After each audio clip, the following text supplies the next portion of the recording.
सवर्ण आयोग को सामान्य जातियों के विकास के लिए आयोग कहा है। ये हमारा सौभाग्य है कि इस गठबंधन को दो ऐसे नेताओं का नेतृत्व हासिल है जिन्होंने अपने नेतृत्व से देश और राज्य को चौंकाया है। बिहार के पास देश में एकमात्र राज्य है जहां बिल्कुल ताजा और प्रामाणिक आंकड़े। स्वर्ण आयोग का गठन हुआ है जिसको लेकर हम बातचीत करेंगे। तमाम सवाल हैं हमारे पास। हमारे साथ जदयू के राष्ट्रीय प्रवक्ता हैं और उपाध्यक्ष बनाया गया है सर स्वर्ण आयोग के अध्यक्ष के तौर पर। तो कैसे देखते हैं सर स्वर्ण आयोग का गठन काफी लंबे समय के बाद लगता हुआ?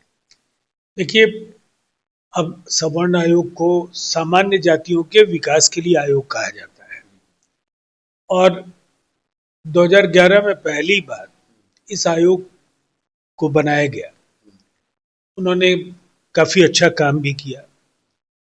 उनके पूरे 3 कार्यकाल जो संपन्न हुए हैं उस दौरान सामान्य जातियों के विकास के लिए समय समय पर बहुत सारे रिपोर्ट्स और जानकारियां साझा की जाती रही। अब बिहार के करिश्माई मुख्यमंत्री नीतीश कुमार जी के नेतृत्व में जातीय सर्वे के बाद प्रामाणिक आंकड़े हैं। समाज के सभी वर्गों की तरह जो सामान्य जातियों की जो आर्थिक, शैक्षणिक और सामाजिक स्थिति के जो आंकड़े हैं अब वो पब्लिक डोमेन में है और उसके आधार पर अब कुछ भी कार्य करना ज्यादा आसान हो जाएगा। और निसंदेह ऐसे दौर में जब बिहार के पास देश में एकमात्र राज्य है जहां बिल्कुल ताजा और प्रामाणिक आंकड़े हैं, तो इस दिशा में जो भी इन वर्गों के विकास के लिए किया जाना है उस पर आयोग में बातचीत होगी। राजद ने एक वीडियो जारी किया है जिसमें रैंप सॉन्ग के जरिए जुमले बता रहे हैं प्रधानमंत्री को और नीतीश कुमार को, क्योंकि अभी हाल में उनका रोड शो हुआ था उसको भी फ्लॉप वो बता रहे हैं। और रैंप सॉन्ग के जरिए बिहार में जनता जो है वो पीस रही है। गाने के माध्यम से कह सकते हैं कि बिहार को वो संदेश दे रहे हैं कि ये पूरी तरीके से जुमलेबाज हैं और जुमले में ही नीतीश कुमार। देखिए, अब राजद यूट्यूब, इंस्टाग्राम, फेसबुक और एक्स पर ही है। जमीन पर तो अब ढोल पिट चुका है इनका। और जो स्थितियां हैं उसमें एक विराट लक्ष्य हम लोगों ने 225 सीटों का रखा है।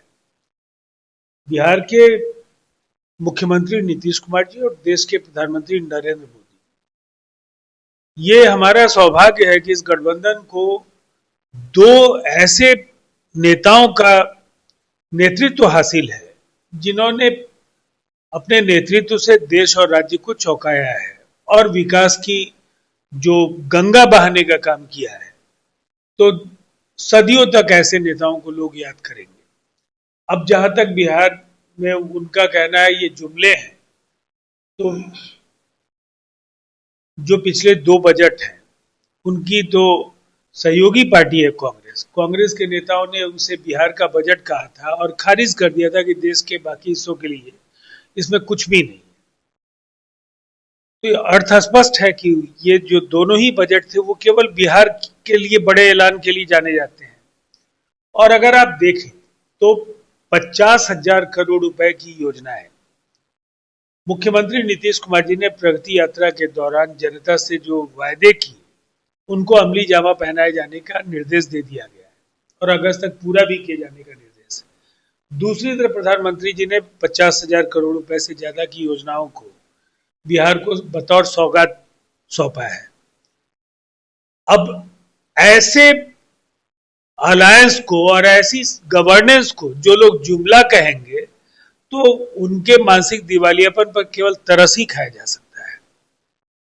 तो देखिए, हमारे साथ राजीव रंजन थे। उन्होंने साफ शब्दों में आरजेडी को जवाब दे दिया है उस गाने को लेकर जिस तरीके से ये वीडियो वायरल हो रहा है सोशल मीडिया पर। और रैंप सॉन्ग के जरिए जो है कह सकते हैं कि प्रधानमंत्री और नीतीश कुमार पर निशाना भी साधा जा रहा है। अपने सहयोगी वीडियो जर्नलिस्ट पंकज के साथ में संजय कुमार, NBC 24 पटना।